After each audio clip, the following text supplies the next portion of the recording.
Worst Witch and the Wishing Star. Chapter 4. "Let's go out and check the tasks," said Maud, as they clattered down the stairs. "I think we get more difficult stuff now that we're in Form 4, said Enid gloomily. "Well, I hope I haven't got anything at all," said Mildred. "Oh, hello, you three," said someone coming up behind them, draping an arm around Mildred and Maud's shoulders. "Oh, hello, Ethel," said Mildred, turning to see that it was indeed Ethel, her least favourite person. "We were just wondering what our tasks might be." "I hope I've got first-year mentor," said Ethel. "They're all so gullible. It would be brilliant scaring the wits out of them and sending them off on the wrong errands." "That's not very nice, Ethel," said Enid. "Anyway, they'll want someone kind and helpful as their mentor, not a meanie like you, and HP knows what you're like after you pinched Mildred's project last term." "That was a misunderstanding," snapped Ethel. "She didn't need to make such a stupid fuss about it. It was only a joke that got out of hand." "No, it wasn't," exclaimed Mildred indignantly. "HB caught you fair and square. So you'll have to watch what you're doing from now on, just like the rest of us." "Oh, keep your hair on," snapped Ethel. "You're always getting into such a state about everything." They had reached the passageway where the list of tasks was pinned up on a long notice board. There was already a large crowd of girls pushing and jostling and standing on tiptoe, trying to see if their names were on the list.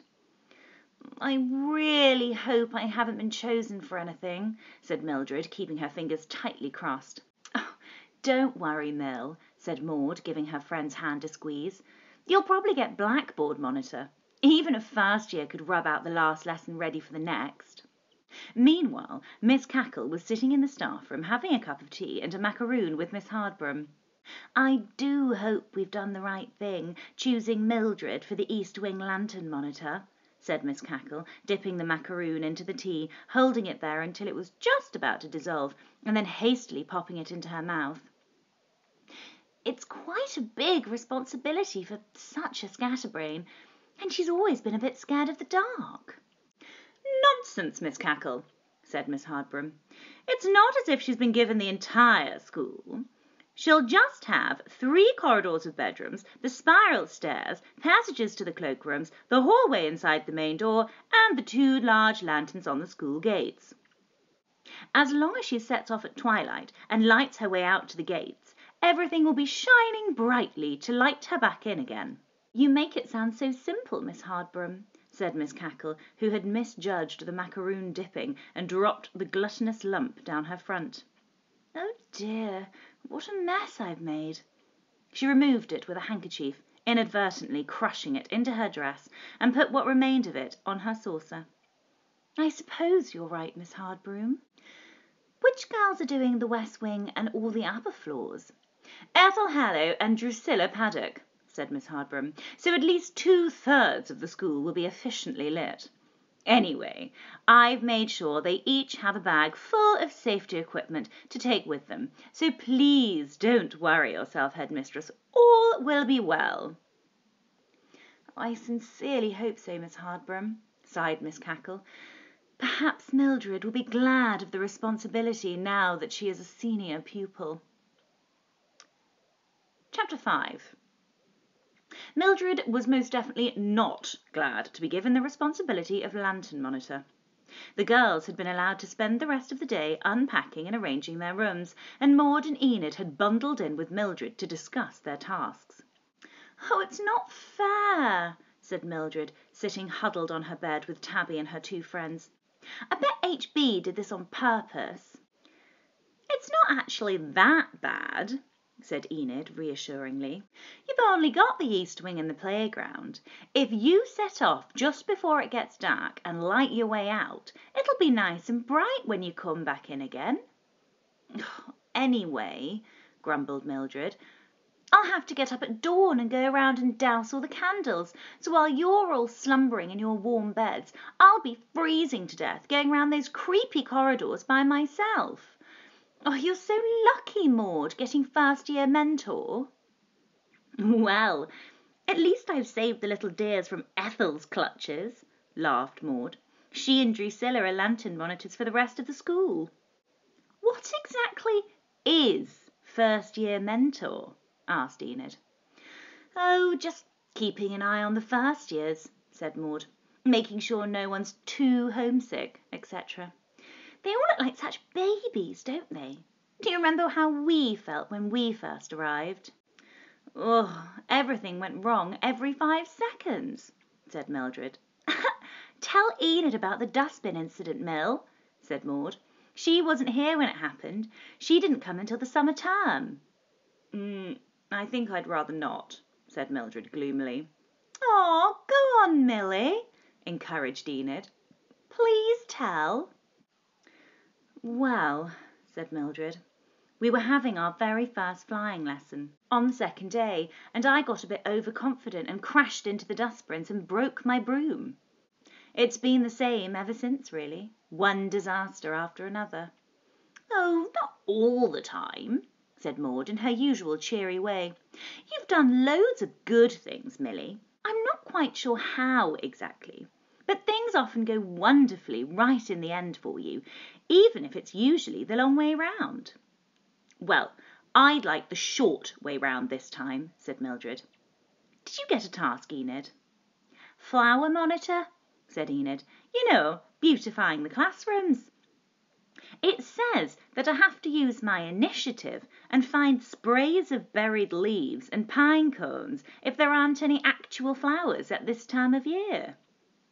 Just at that moment, the bats, who had been hanging upside down along the picture rail, snuffling and quivering in their sleep, began waking up and stretching their wings in the darkening room. Fortunately, Mildred's task didn't start until the following night, making this her last free evening until the next school holidays. There were now 8 bats in Mildred's room, forming a good-sized colony, and the girls watched fascinated as they headed for the newly glazed windows, neatly nudging the bat flap open with their grey furry heads one by one and disappearing into the twilight. How amazing, said Mildred. I really thought they wouldn't like using the bat flap. You know how well they avoid bashing into things with their radar. Oh, it's finally stopped raining, said Maud, peering out of the window. The sky's completely cleared, and you can see the stars beginning to twinkle. Oh, look, Maud, exclaimed Mildred. There's a shooting star, over there behind the gates. It sort of tumbled down the sky. Quick, Mildred, said Enid. Make a wish, and don't tell us what it is or it won't come true.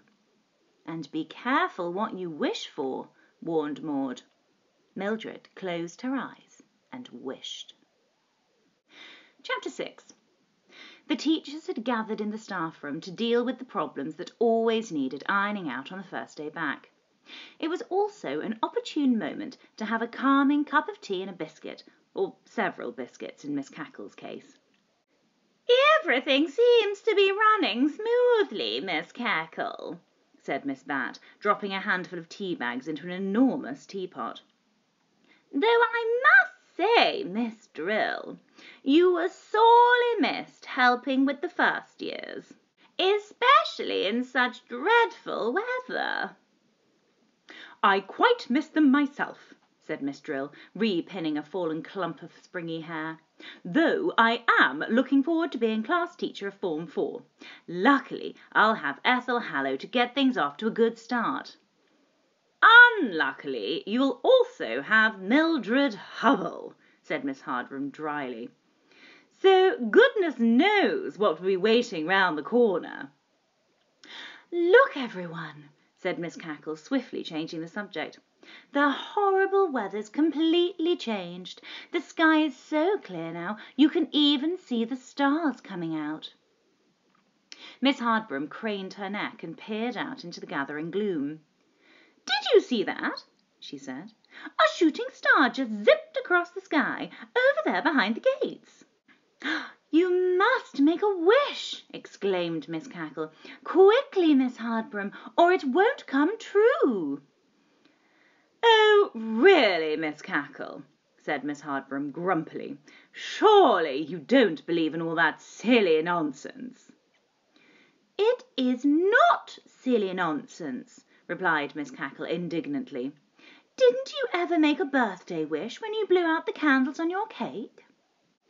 "We didn't have birthday candles in our house," said Miss Hardborough, sounding briefly wistful, "or cakes, or cards, or anything frivolous, and we only had one present, usually something useful, such as a new spell book. Not like nowadays, where they have so many presents that they need a forklift truck to get them all home." The other teachers stared at Miss Hardborough, imagining her as a child in a sensible black party dress, clutching her one present to her chest. It suddenly explained a great deal about her character. "Oh, come along now, Miss Hardborough," continued Miss Cackle brightly. "Make a wish anyway, just to prove it one way or another." "Oh, yes, Miss Hardborough," giggled Miss Bat. "That would be such fun. Do make a wish." "All right, then," said Miss Hardborough, feeling unexpectedly caught up in the spirit of fun and camaraderie between her fellow teachers. "If it means so much to you all." "You have to close your eyes," said Miss Cackle. "And don't tell us what you've wished," said Miss Drill, "or it won't come true." Miss Hardborough closed her eyes and wished. After a few seconds she opened one eye and glanced at her fellow teachers. "Well, what should I do next?" she asked earnestly. "Nothing at all, Miss Hardborough," said Miss Cackle, stifling a smile. "Oh," said Miss Hardborough, feeling a little disappointed. She had rather hoped for some sort of magic to accompany the wish. "Right then, ladies," she continued primly, her sense of fun departing as suddenly as it had arrived. "Enough silly nonsense. We have a very arduous term in front of us, and only hard work and planning can keep us ahead of all other schools if we want to win this competition." Chapter 7. Next morning Mildred was already awake when the rising bell clanged through the corridors. She had hardly had any sleep, mainly because the bats had been in and out of the bat flap all night. It made a clunking rattle each time one of them came in or went out, and as there were now 8 of them, the flap was clunking and rattling the whole night long. To make matters worse, Tabby jumped out of his skin every time the bat flap crashed open, and Mildred had to give him extra cuddles to calm him down.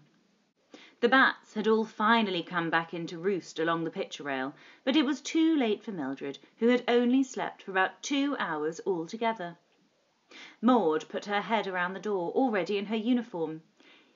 "Up you get, Mel," she said cheerfully. "Oh dear, what's up? You look awful."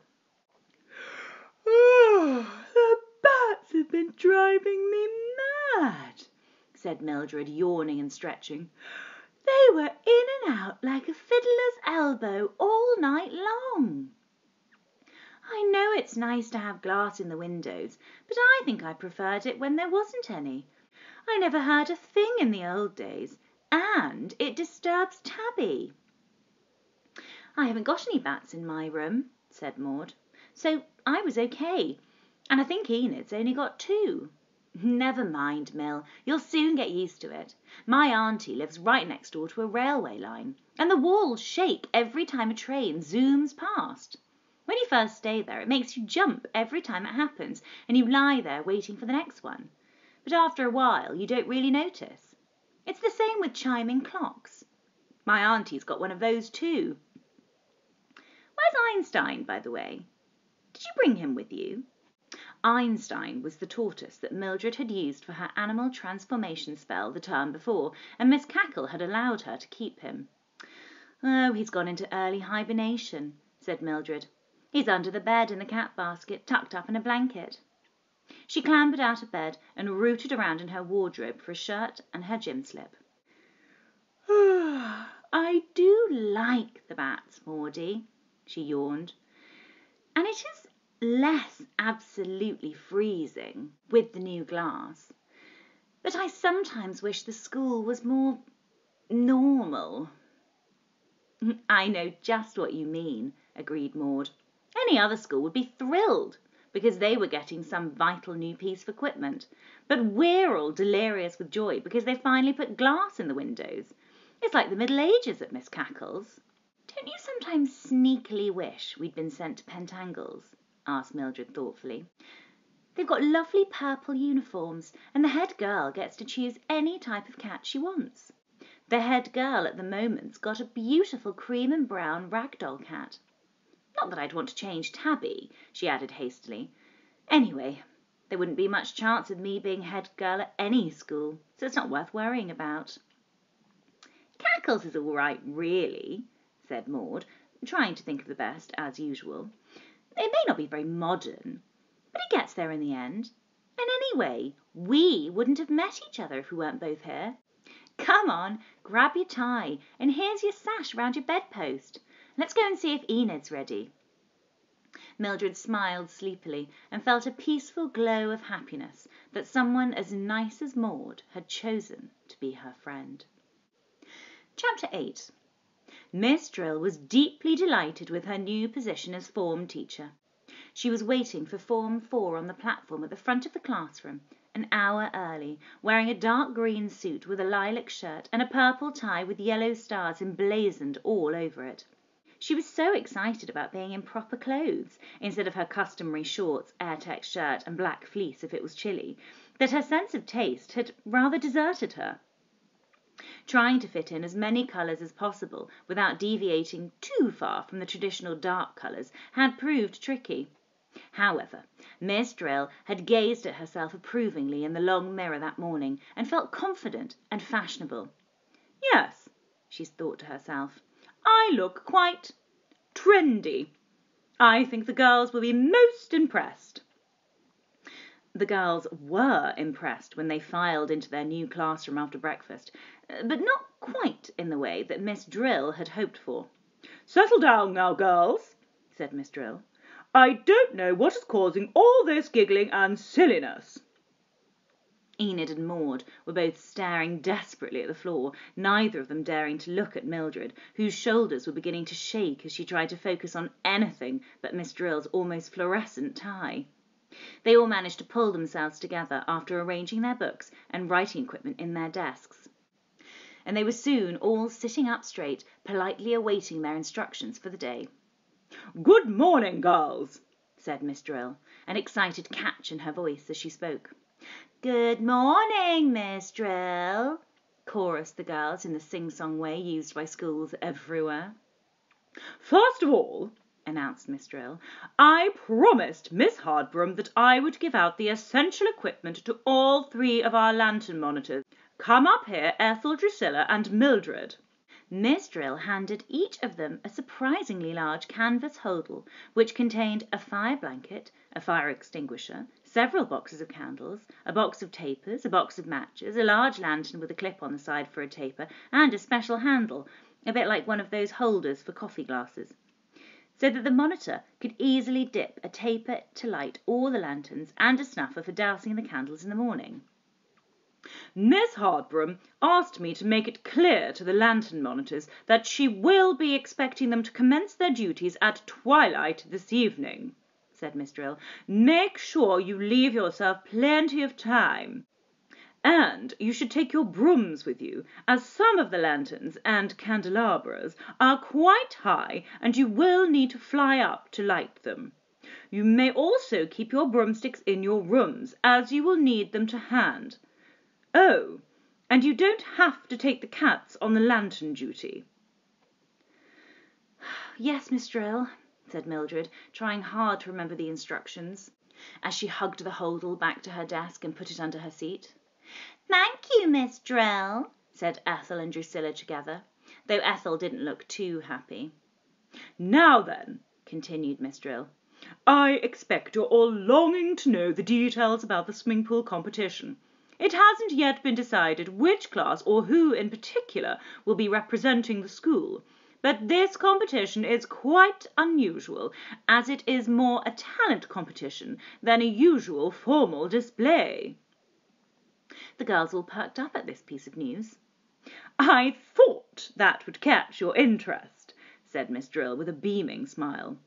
"There will be one act representing each school, and the judges are going to be the Supreme Magician, the Grand High Witch, and the Chief Wizard. The judges have stated that they want to be thoroughly entertained. The act can be anything at all, but the person or persons must have star quality, something that puts them above everyone else." "Excuse me, Miss Drill," said Ethel, putting up her hand. "Could we have a chanting choir?" "Or a dance troupe," exclaimed Enid. "I'm not sure if Miss Hardborough would approve of a dance troupe, Enid," said Miss Drill, "especially if it was one of those modern ones with everyone leaping about in an abandoned fashion wearing leotards. And of course it has to be something to reflect our position as a witches' academy. A chanting choir sounds very suitable, Ethel. We'll have to put our thinking caps on. But before we do, you can all run down to the broom sheds, fetch your broomsticks, and fly 3 times round the school to wick yourselves up. I'll come down with you and time everyone with my stopwatch." There was a huge groan which rippled round the class like thunder. Now, girls," chirped Miss Drill, "that is not the attitude. Look at the glorious day waiting for you out there, with a perfect rain-washed blue sky. It's just splendid after yesterday's storm clouds, and there's a lovely light breeze to keep you on your toes, so to speak. Up you get and off you go, and don't forget to fetch your cats. I'm sure they could do with some exercise too." Miss Drill held out her arms and shooed them from the room like a large flock of unwilling geese.